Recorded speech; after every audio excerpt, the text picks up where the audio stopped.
Welcome to the Health Science Podcast, sponsored by the National Health Association. I'm your host, Dr. Frank Sabatino, and I'm very pleased today to have as my special guest, Dr. Akil Taher, who is a practicing physician, whole plant food physician, and he's written an incredibly inspirational and wonderful book called Open Heart, which kind of chronicles his personal journey following an adverse health situation, a very life-threatening health situation, into a place of transformation professionally, personally, and spiritually. And I'm so excited to be able to share time with him today. Welcome, Dr. Akil. How are you? Welcome to the Health Science Podcast, brought to you by the National Health Association, the oldest organization in the world championing the extraordinary benefits of a whole plant food diet and healthy lifestyle, as well as water-only fasting. We believe that health results from healthful living and focus on evidence-based science that promotes the health of you and your loved ones, as well as the health of all animals and the environment. We feature experts from a cross-section of disciplines within the plant nutrition, vegan, psychological, environmental, and animal compassion sectors. I'm your host, Dr. Frank Sabatino, the NHA's Director of Health Education. I'm doing well, Frank. Thank you so much for that kind introduction. Yes, I just want to say that I am amazed at the work that you and NHA are doing for the plant-based community and others. And I sincerely believe that with all your podcasts and your magazines and your now even a cruise, I believe, is a whole food plant-based cruise. So this is amazing, Yeah, and they've been doing it for 75 years, and it's been a wonderful journey. And I want to address this because, you're an inspiration for someone actually coming a little late to the party. And I think that is an inspiration in itself, and we'll get into that. But one of the sad commentaries to me, and disappointing commentaries, as you well know, and you've written about this, is that when we look at modern medical practice, we find that so much of medicine and so much of the practice of doctors is centered around, disease and symptom management and not really providing true health care. While the information is there to show that, basic lifestyle changes are the best way to renovate and to prevent and even to promote recovery from the biggest pandemics of health that we have with obesity, heart disease, and the like. And in your particular case, I want to get into your story because, like many people, sometimes a personal health crisis can be the jump-off point. It can be the launch point. And for you, that really life-threatening circumstance was something that really put you on a path to self-discovery, professional fulfillment, and even, spiritual growth and personal growth. So can you please share with the audience that whole dance, that personal journey that transpired in your professional and personal life? You see, Frank, I've been now going to practice close to about 50 years. And I've practiced in the Middle East, in Bahrain. I practiced in India, and then now about 30 plus years in the US. Now, I came to the US, Frank, a bit late, rather late in my 40s. And what I did was to prove to my peers, I worked hard, long hours, hardly paying any attention to my health, to my family and friends. See, I was always spent my time in eating and indulging into every kind of food that was brought in front of me. I was what they call a seafood eater, the SEE. And trust me, when I say that this kind of foods were addiction to me, because I did not care about the consequence of what would happen to my body if I had this. So to me, to eat these foods, Frank, was like getting a daily high. So I kept on eating anything that I could lay my hands on. And remember, I'm ashamed to say this, but during those days, the pharmaceutical companies took you out for dinners. And I would have a vegetarian on my left, on my right, and I would take both their lobsters and steaks and put it on my plate and gorge the whole thing. Mm-hmm. Now, so when I was not working hard and I was not eating what was in front of me, I was a complete couch potato. I did not know the meaning of exercise. And trust me, the first generation of Indians do not know the meaning of exercise. And I remember the only time I think I did any exercise was for my hand muscles holding the remote to change TV channels. That's all what I did. So all this kind of, and plus I had a type A personality. It was, I needed everything under control. It was either my way or the highway. Now, all this led into a kind of stress. See, we all talk about stress, the acute stress for an acute problem, whereby your autonomous nervous system and then your sympathetic system goes into overdrive, and there's a fight-flight response.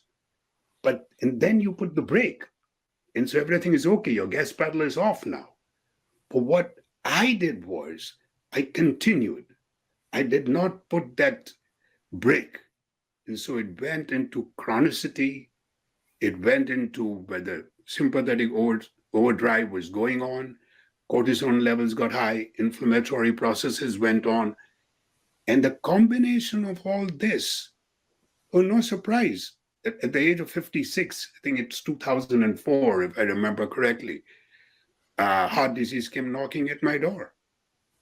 And to be honest, I was horrified. But they asked me to put stents. Now, before I go any further, let me make this bold statement. Had I known then what I know and understand today, I would not have had stents, and I would have not gone for bypass surgery. Now, the fact is, when they put the stents, my plaques were so hard. That's the reason I'm talking about. Plaques were so hard, and they were 98 to 99% blocked. So they had to use, the cardiologist was fantastic. They used a diamond tip drill. Now they've come up with lithotripsy now. But what they did was a diamond tip drill to shave off the plaques. And in the process, I got cardiac arrest.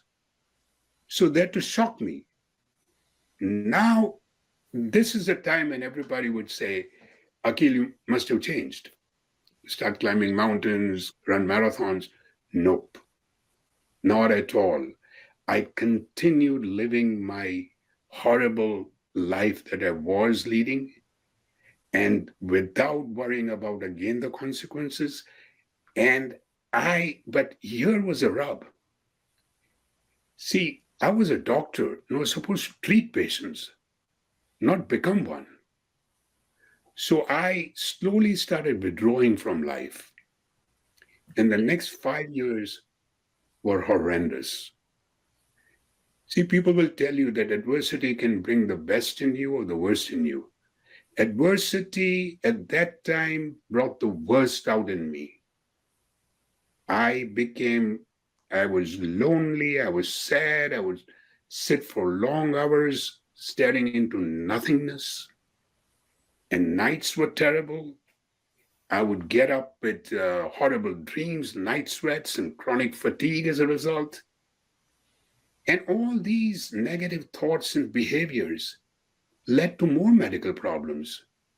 So I got pneumonia, bronchitis, sinuses, and hemorrhoids, and the infamous diverticulitis.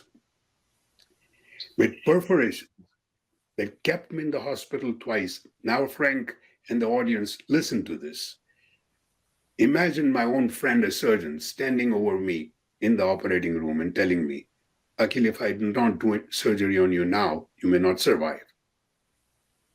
So, acute retention of urine, where they had to put large catheters to take those large clots out, like somebody piercing an iron rod in your genitals.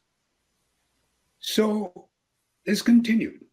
This continued for 5 long years before I was back into the hospital, this time for an open heart surgery as my stents had failed. I went to Dean Ornish's, Right. it was a conference, but I went and met him in person. And for a while, I did. For about 6 or 7 months, I was on a strict whole food, plant-based, no oil diet. But I didn't know what was at that time. We didn't have good recipes. We didn't have any good Right. internet to go website. So I started losing weight, and so much of weight that I still remember when I went to India, my mother-in-law said, "Are you something wrong with you? Do you have cancer?" Right. So, but I was feeling great. So that was the fasting or whatever it was, a fasting plus Right. whole food plant-based diet was helping me. But then I said, everybody was saying, what happened to you? What happened to you? So I think I was eating a lot less out of fear. But I was not touching oil or any of these salt or sugar. Right. But that was my point, I did When meat you and were I did oil. when you went to Ornish, was that the time that you were starting to investigate the work of Colin Campbell and Esselstyn and all of those people, or did that come later? That came later. I That came see. much, much later because this was a friend of mine who told me, why don't you read Dean Ornish's book on reversing heart disease, So Right. I said, okay. And when I read that, said, let me do it. But, you have to have your heart into it. If Right. your heart is not into it, you're not ready, it's not going to help you. And to me, it's my mistake, but I did not really care. I was leading a life of, come what may, who cares? So when I went in for surgery, this is the time when I turned around and told the nurses as I was being wheeled into surgery, that I will do a half marathon in a year's time if all goes well. Now, I don't really know why I said this at that time, but thinking about it now, I'm beginning to believe that subconsciously, I realize that I had only two choices left. Either to continue this horrific end of life journey with its mediocrity, anger, and despair, or to make a decision. Okay, let me live my life again with purpose, passion, positivity. And so I decided to go for the latter, but I did not know at that time why I did it. So my recovery was profound. I was on a treadmill the third day, did not take a single pain medication, period. In fact, I was happier in this physical recovery pain than I was in the emotional agony of the last 5 years. It's very difficult to get this, but Was that what prompted you to be able to get past the fear that many of those bypass patients have? Usually when they have these procedures, they're almost rigid with fear to do anything for fear of having another heart attack. So was that the motivation that allowed you to transcend that fear? You just said, I'm going to do this and I'm going to live or die doing this, but I'm excited now to not have this pain. Talk about how you overcame that fear and the inertia that so many of these bypass patients can have, that you seem to transcend. You seem to move, like you said, the third day you're on a treadmill and you're moving and you had plans to start this life of adventure. Talk about that just a little bit. somebody once said, Frank, that do the thing that you fear most, and death or fear will be certain. So the point I'm making is that I was fearful, but I had no choices. So if I did not have any choices, I was wondering, should I continue that life and live vicariously through my children and my grandchild and wait for death, inevitable? But no, I decided that the fear aspect was there, but now I'd gone beyond that. The depression and all that seemed to go away when I made this decision. So when people have the fear, that's why I say I wear three hats. The second hat is I'm a heart disease survivor. So I've been in heart disease patients' shoes. So I talk to them and they say that I'm not having any sex with my wife because I'm scared, or I'm not doing this because of that. When I talk to them, I say, are you stable? Number one. Are your vitals and everything is looking stable? Are your blood reports and all that are stable? You got nothing to fear. You can not only live a life and just, but you can actually thrive. You can do much more. I'm doing much more right now, Frank, than I did when I was 30 years old. So, Yeah, so the point of the pure aspect had gone off by that time. And I did, to be honest with you, I did depend because the stressors and all were there. So I began doing meditation, yoga, spirituality, because in 8 months, I did my half marathon in 4.5 grueling hours. But that was it. But then after a year, after my heart surgery, somebody said, let's go on hike, yeah. And I said, sure, where do you want to go? And this is in Nepal, in in China, Tibet. I said, oh my Yeah, you God. went to Mount Kailash. I know that. It was one of those really Mount beautiful. Kailash. Yes. And do you know what happened to me at that time when I was, they circumvent for 19,000 feet. It's horrible. But it gave me a kind of a satisfaction as I reached that final, when everybody was high-fiving. I was wanting to be alone. I wanted to be, and I sat on a stone and I started reflecting. What is all this material things? Is it really worth it? Some kind of a feeling came over me, Frank, that I cannot express even today. Is Right. seldom expressed, but very well felt at that time. Well, we're going to take just a very short break. I'm here with Dr. Akil Taher. We're the author of Open Heart, a remarkable, inspirational book about his personal journey. We're going to take just a few moments to hear from our sponsor, the National Health Association. And now, to put a smile on the sponsors of the National Health Association, you're listening to the Health Science Podcast Show. I want to remind you to visit the National Health Association website, where you'll find incredible resources to support your healthy lifestyle, including plant-exclusive eating without added salt, oil, and sugar. Simply go to healthscience.org or nationalhealthassociation.org. Be sure to check out membership, which is $35 per year for those living within the U.S. and $55 for those living outside the U.S. You'll be amazed at all the information and benefits you'll receive. As a member, you're kept up to date on the latest evidence-based tools for health promotion. You'll receive the incomparable quarterly magazine Health Science, a beautiful 40-page advertising-free publication mailed to your home or offices, loaded with articles, recipes, inspirational stories, and interviews with world leaders in the fields of personal health, plant-based nutrition, water-only fasting, animal rights, and environmental support. And you'll receive details about life-changing events, such as the 2023 NHA Conference set for June 23 to the 25th, 2023 in Cleveland, Ohio, which will be the NHA's 75th annual NHA Conference. I'm your host, Dr. Frank Sabatino, and now back to the show. Welcome back to the Health Science Podcast. I'm Dr. Frank Sabatino, your host, and I'm here with Dr. Akil Taher. Even at that point, when you were now starting to think about getting involved with adventure, really, these little adventures that you started getting involved in, even at that point, you were still not wholly whole food plant-based yet, were you? You were still making changes in diet. So you still hadn't even made that full commitment to that yet. Talk about that just a little bit. What was your diet? Yeah. You see, I was a carnivore. I was not even I was a total carnivore. But then I started when I started eating better. It was not whole food, plant-based, or vegan, or vegetarian, but I started eating better. And then I started exercising. But I still felt that I would still get my diverticulitis, not that often, but I would still get it. I would still get my sinus infections. I would take antibiotic shots.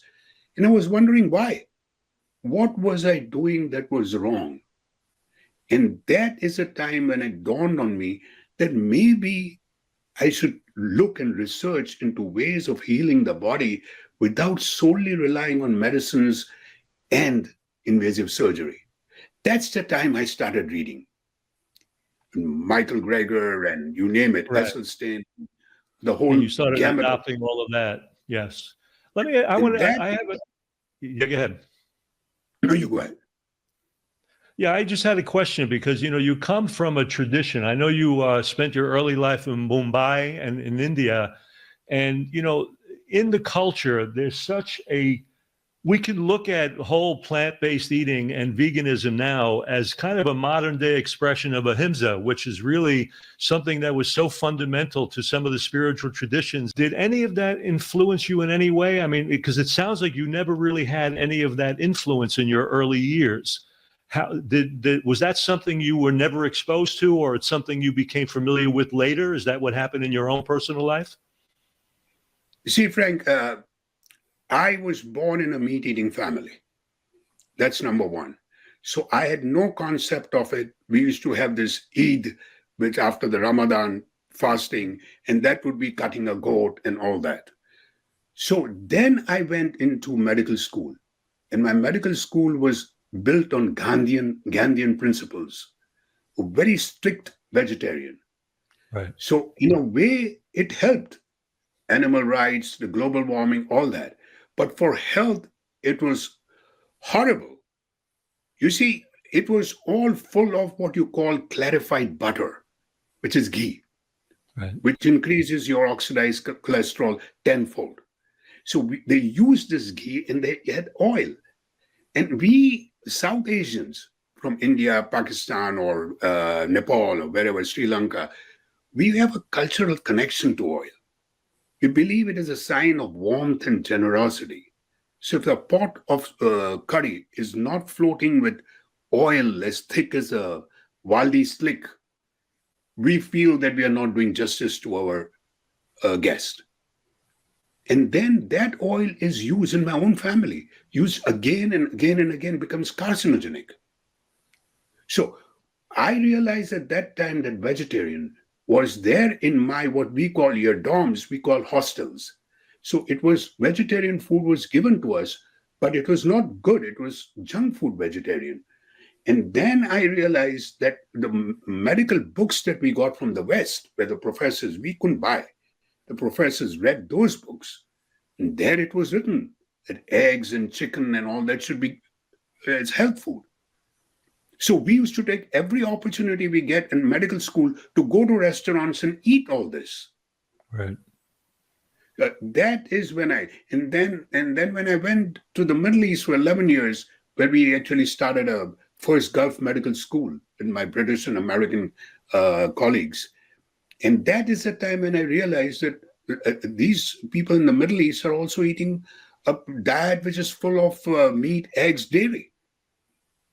So I was not too happy over there. And can I just touch on a subject which has just come to my mind?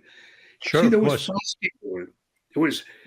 I was introduced to fasting in the Middle East, in Bahrain. But you know what? It is like time distinct fasting that you call restrictive fasting, which is about 10 hours or 8 to 10 hours. It's more like intermittent fasting. Yes. Okay. Yes. But it is from dawn to dusk, from when you to sunset, sunrise to sunset. So what I realized was that this was a fasting without any water. So if they were fasting and the heat in the Middle East is 114, 120 degrees. So these people, some of them, if they did the fast properly and did not change the quantity or the quality of food after the break. Because what I found was that the quality of food that they were having was far worse after breaking the fast, because they were allowed to eat during that period till sunrise. So in some of my patients did great, but some of my patients increased in weight. They were taking more calories and bad food. And the second thing was that because of not resting, like the migrant workers over there, they were working in the sun and they came off with heat strokes, dehydration, kidney stones, because no water and no Right. rest. So Yeah, the NHA has such a long history of fasting as a therapeutic situation, but done under very strict, guidelines and standards of care. And you touched on a few of those. One of those is hydration. The other is rest. And we've learned over the years that when you don't pay attention to those things, you can get into very serious problems on water fast. But if you pay attention to that, it can be a major transformation in health and well-being. So I'm just so sorry to hear how many people put themselves in jeopardy the way they were participating in those fasts. That's really kind of a horrendous thing to think about, True. Yeah, Akil, I want to touch on something because you, when you came out of that situation with the surgery and you started on, entertaining these adventures where you started running a half marathon, then a full marathon, and then started climbing mountain ranges, you could argue that, you put yourself into some very profound risk-taking behavior. And, and I know that a lot of people probably would have a hard time even contemplating doing a small part of what you did. I mean, you really were an adventurer. And I love your line that, adventure may hurt you, but monotony will kill you. And so many of us, so many people live very monotonous lives without much purpose and without much satisfaction. But how do you see, or how do you integrate the idea in a normal person's life that may not be able to take that kind of risk taking? How do they find their way, or how do they find another opportunity for that adventure that could actually, open up their lives, transform their lives, create an opportunity for personal and spiritual growth? How do you counsel people that are not willing or able to take the kind of risks that you did? Because what you did is unique. I mean, I think we both can agree that very few people are going to start circling the mountains of Tibet or climbing Mount Kilimanjaro. But, we can do other things in our daily life that can provide that transformative component. Speak to that if you can, please. I absolutely agree with you. When I say adventure may hurt you, but monotony will kill you, think about this. When I talk about adventure over here, is not climbing mountains and all that. It is a metaphor to live outside your comfort zone. The COVID period, for example, made me do something different than I usually did. I picked up gardening. A lot of people can do gardening. A lot of people can learn how to cook. A lot of people can learn how to play chess. So to me, adventure means anything that you're outside your comfort zone. So to me, I don't want people to climb mountains and, run marathons and triathlons. What I aim to do is that be active.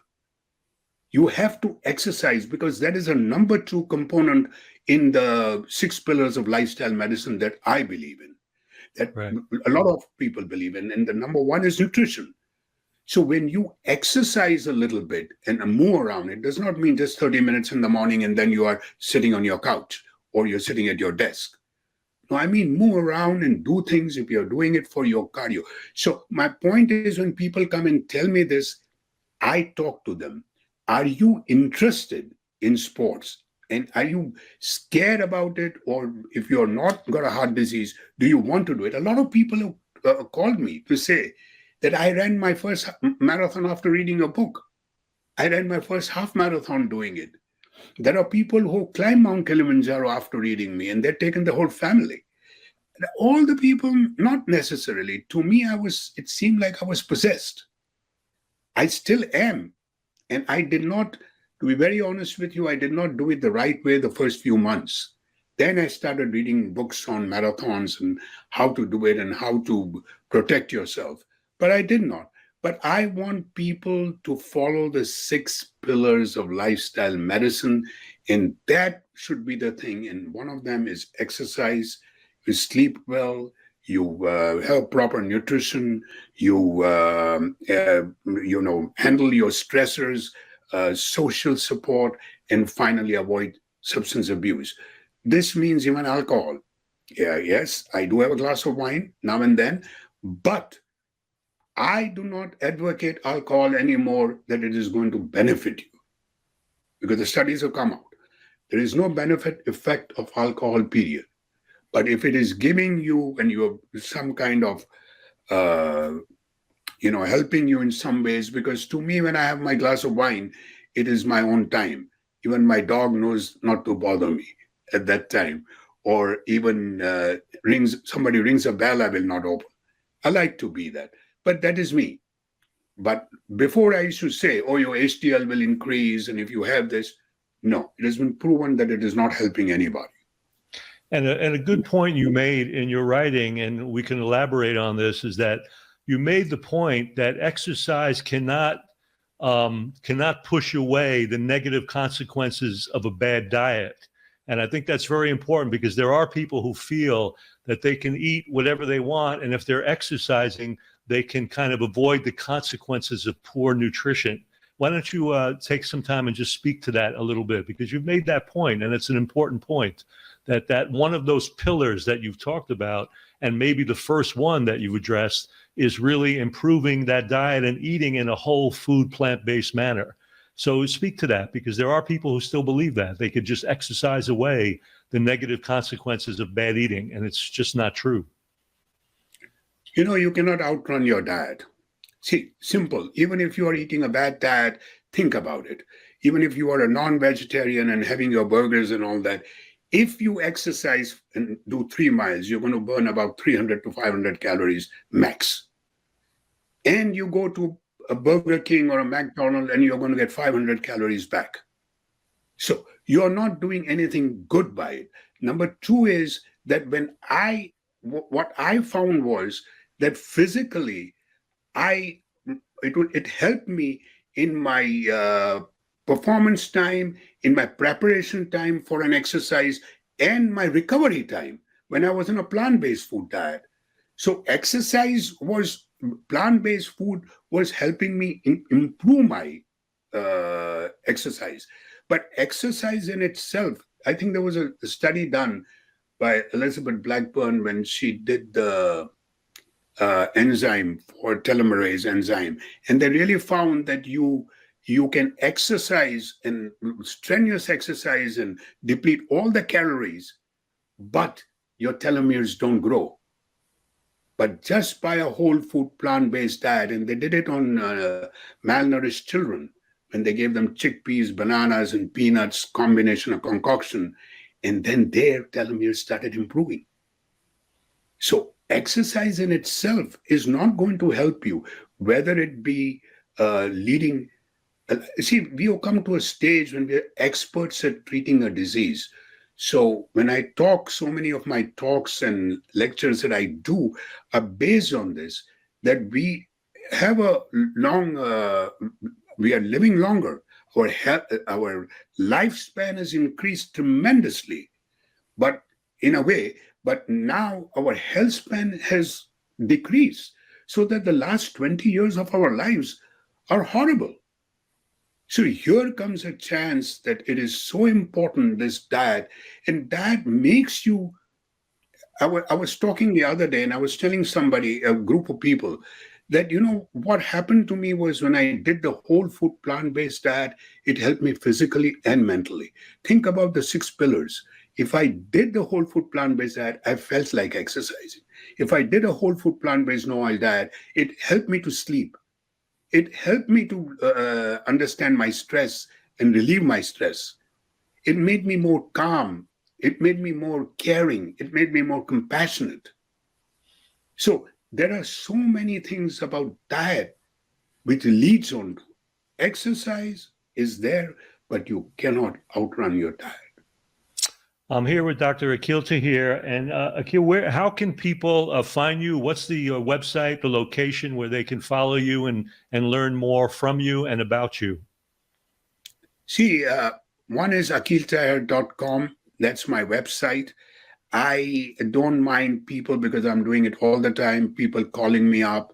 If they want to call me, my phone number is there on the website. But please text me before, because otherwise I don't know who's calling me and I don't answer. But if there is somebody who is in a bind, cannot reach their doctors, or cannot reach their own this thing, I would be very happy to help them out.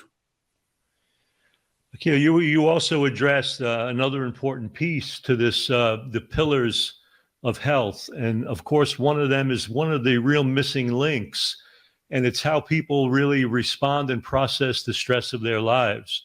And, stress response management, changing our perception of events and handling them more effectively. And I know you've been a proponent of yoga and meditation. This is something that has been very important to you. Share the impact of those kinds of lifestyle choices for overall health for our audience. You see, when you are in a situation, some people I see in life who are genuinely just not having any stress. They go on life as if it is okay.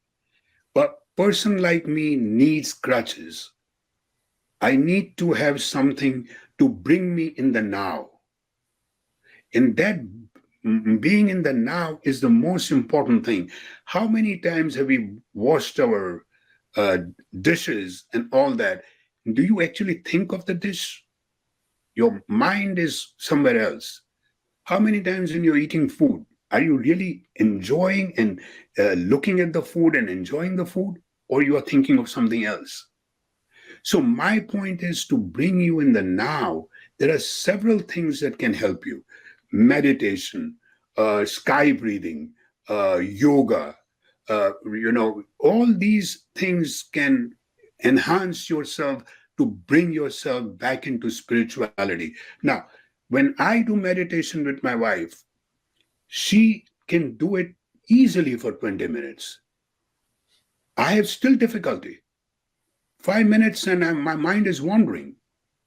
So I'm still in the learning process.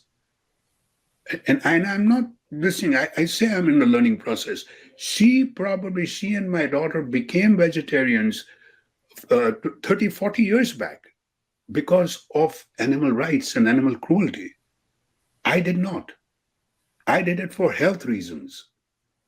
But the health reasons made me open my eyes to this cruelty to animals, to the global warming, to the deforestation of trees and all that. So to me, all these, even the art of living, Sri Ravi Shankar, I've attended all his courses and I've been over there and I've learned pranayama. Mm-hmm. If you just read and do this pranayama exercises, especially in the COVID period, people were benefited. Yeah, people don't realize that breathing is the most primal function of life. I mean, oxygen, you can make the case, is the most important nutrient in our bodies. And so the way we breathe can affect the emotion, it affects our state of mind. And as you breathe, you can literally alter our states of emotion. You can reduce anxiety, you can enhance and reduce depression. So these are very important things in terms of routine things that everybody can actually do to help themselves. And it's interesting. There's data to suggest that even 12 minutes a day of some kind of stepping back from the chatter of our lives will extend telomere length and increase telomerase activity that you brought up. So reversing that aging process at a cellular level, very, very profound. And another ally is something that you've written about, and I'd love for you to speak on this. And that is, we now know that, the sounds, the voices of the wind and all the things that go on in nature are truly our ally. And you wrote this, and I love the fact that in your book, you have a whole chapter that talks about nature as our ally. Speak to that experience you had going to that retreat center in India and the profound impact that it had in dealing with that community and your exposure to the natural world, because so much of our modern life, we're disengaged, we're disconnected from the beauty and power of nature. Talk about that, please. Yeah, I was, you see, nature nurtures yourself. So the whole idea was that I was in a state when I was trying to find some kind of solace and be with nature. So I saw online this particular place in south of India. And the moment I went over there, I couldn't find it because there was something which was not the slightest resemblance to a place where you are going to go for nature. So eventually he opened the door, he let me in, sit on a stool, and he says, I said, what do you want me to do? I mean, what can I do? He says, don't worry about it. Go to bed tonight. We'll think about it in the morning. Whatever you feel like doing in the morning, you do that. So there was not even running water. There was just trickle of water over there. There was a coir rope bed, So I first night was I could not sleep because this was there and the dogs barking and all that. But soon, in a few days, I realized all these sounds of school children or dogs barking became sort of real sounds that I could handle, and it helped me. And then I went in the morning, and he said, "What would you like to do?" And I was not prepared for it because in America you have a timetable. This. I said, "I don't know." He says, okay, would you like to work in the garden? Would you like to do this hatched roof for older people that we are making around here? And I said, okay, let me go and help people in the garden. So I went around there. And then without any shoes or anything, barefoot, they call it barefoot meditation. And I started taking water from the wells. And I had this young people. I was the oldest guy over there, the young people from Australia, England, Japan. They were all there. And then I realized that nature is so important. This is what we have come from. And we have given up our lives, whether you're in India right now or in US or any part. We've given up. All we are thinking about our material comforts. And so I did all the things just on my own. There was no force. If I didn't feel like a hammock was there, I could lie on the hammock and then. So to me, it was really nurturing myself, the nature. In the morning, we would all get up and go and talk to the villagers. I mean, where have you seen around here? I mean, you talk to the villagers and they give you small cups of coffee in this small cups. And we'd start talking about cricket, which is the game like you have over here, football or baseball or basketball. We used to talk about cricket and all that. And then we would see it's so nice. And then we would go around and in the open do yoga, the Surya Namaskar with the sun facing you, the sun salutation. So it made me realize that nature is so powerful that they even did studies that if you had your hospital room with plants and all that on the wall, means paintings, it would help to heal. So to me, I was profoundly this thing interested. I helped them out also later on because I really felt there was an old woman that came around. She was neglected by her own family and she was put over there. And the man who I spoke to, he takes these people and then helps them out. And by the time I left, I was there for about 7-8 days. She could speak. She could sit.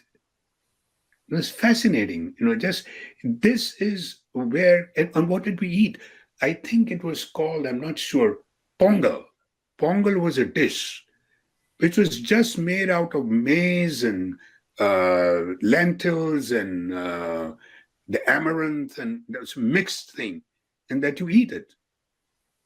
So it was very delicious, helpful, and their vegetables from their own organic garden, cauliflower and carrots.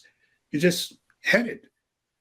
I didn't lose any weight. I didn't gain any weight. I was feeling absolutely fantastic.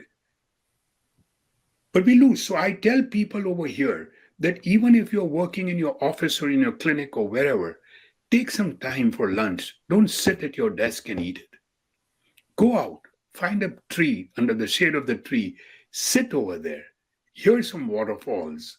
See, that is why when I ran also, I didn't like running with people. I mean, a lot of people would say you will always have. I didn't, because to me, running was meditation in motion.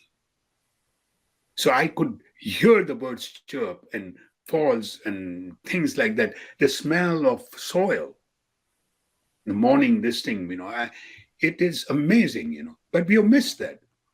Yes. I'm going to tell you something. One of the most inspirational things about you and your story for me is that, in our culture, as people get older, there's almost this ageism that comes into play where they kind of, they get tired, they surrender, there's more inertia. They almost buy into this pattern that it's really too late to do anything to change their state of mind and their state of health and well-being. And I love the fact that your mantra really is never give up. And although you came late to the party, I mean, we're talking late 60s and, getting closer to 70s, you jumped in and show very clearly that this is the kind of game changer that really, to me, is the most significant. Because yes, if we start early and we have a young athlete, that's one piece. But the fact that you're an example of the fact that so much powerful and positive change can occur, even starting at a much later stage in life. Can you just speak to that for our audience and really share that inspirational message that it's just never too late? Just get on the wagon and get started. See, one thing, old age is not a limiting factor for anybody to change their lifestyle. I did it at 61. People can do it. People have done it in 70s. People have done it a lot younger. Mark, for example, did it when the time he was born. Right. So there is a lot of things about age. Yes, you can do anything that anybody else can do, bearing in mind a few things that you have to look after as you age. Number one is your protein requirements may go a little higher. So you don't have to go into animal proteins because that will cause your kidney failure and 101 things that you know and I know that will happen. But just to get a little bit more protein, 80, 90 grams, as opposed to getting 60 grams, I'm all for it, but it should be a whole food plant-based. And you can get in, legumes and beans and all that. That's number one. Number two is thirst centers go off. So you have to make it a point to drink more water. Unless you've got a congestive heart failure or your kidney failure or something, then of course, go by your doctors. But you need to drink more water.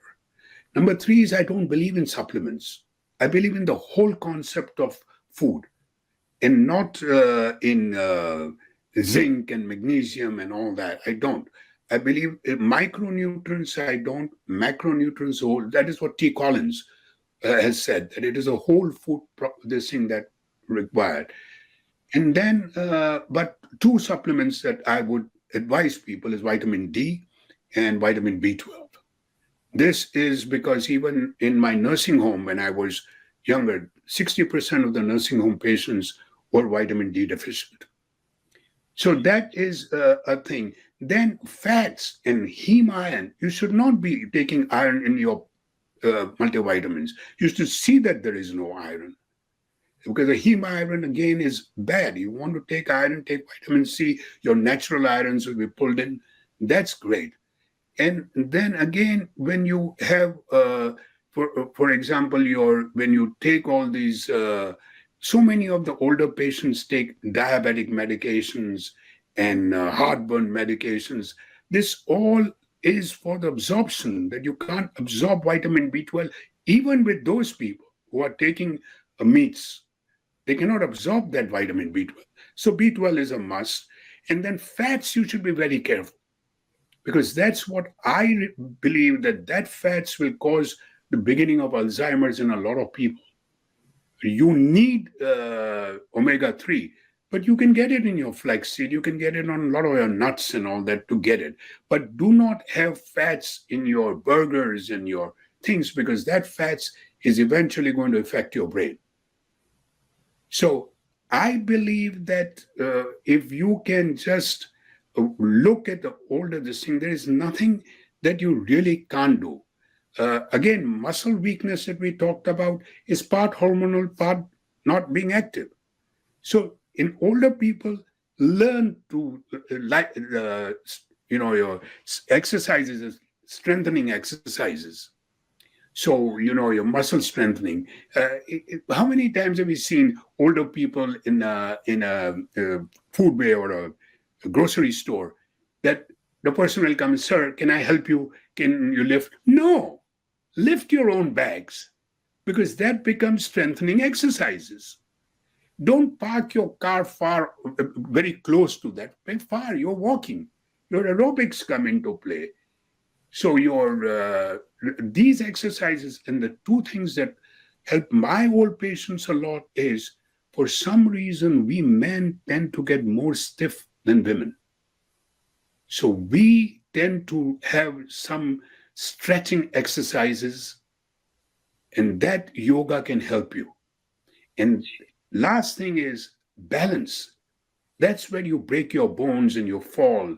A good pair of shoes and balance. Learn heel walking, your heel toe walking. What one older man told me is, you know what, Dr. Taher, I love to tie my shoelaces standing up.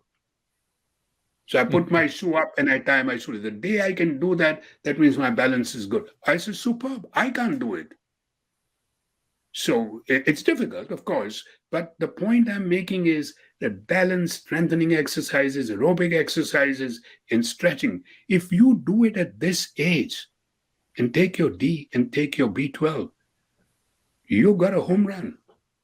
You got a home run. Well, listen, as we wrap up our time together, do you have any final words of advice or words that you'd like to share with our audience? See, Frank, I personally, because heart disease is the leading cause of death for both men and women in the US for 105 years in a row. And we know, I succumbed at a very young age, but we know that the whole food, plant-based, no oil, and now the SOS diet can not only prevent but reverse heart disease. So the whole idea is that my personal journey, it is difficult for some people to start. They don't know where to start, where to begin, what to eat, where to get it. Will it be tasty? Will it have the nutrients? Will it be expensive? They don't know this. But we got so many resources now, from NHA to PSN, the PBNSG and your other, your PCRMs and We Did It Health. We all have so many things around here to go. So the only way that I tell people is go whole food, plant-based diet, which will not only be good for your health, but think about it. It is good for the rights of animals as well as for the planets. So we make this world a healthier place for our children and grandchildren. And last but not the least is that if you ever remember one thing, thinking healthy, getting healthy, and staying healthy starts with what you eat. Well, I want to really thank you so much for taking the time to speak with us today, sharing your words of advice and wisdom. And I encourage our audience to seek out Dr. Akil Taher on his website. The information is in the show notes. I encourage you to read his book, Open Heart. It is truly a roadmap to living an inspired life. And that's a life that is available to every one of us at the highest quality of life support to improve our health span and to really get the most from the life that we lead. And I really want to thank our audience out there, because without you, I couldn't do what I do. I want to thank you for being part of this active community. And on behalf of the National Health Association, I thank you for being part of this. And I'm Dr. Frank Sabatino, your host, and I look forward to seeing you on the next episode of the Health Science Podcast. You've been listening to the Health Science Podcast, brought to you by the National Health Association. Thank you for joining us today and for your commitment to evidence-based health science that backs a whole food, plant-exclusive lifestyle and contributes to the well-being of all people, animals, and our environment. I'm your host, Dr. Frank Sabatino. Be sure to leave a rating and a review, and we'll see you on the next show.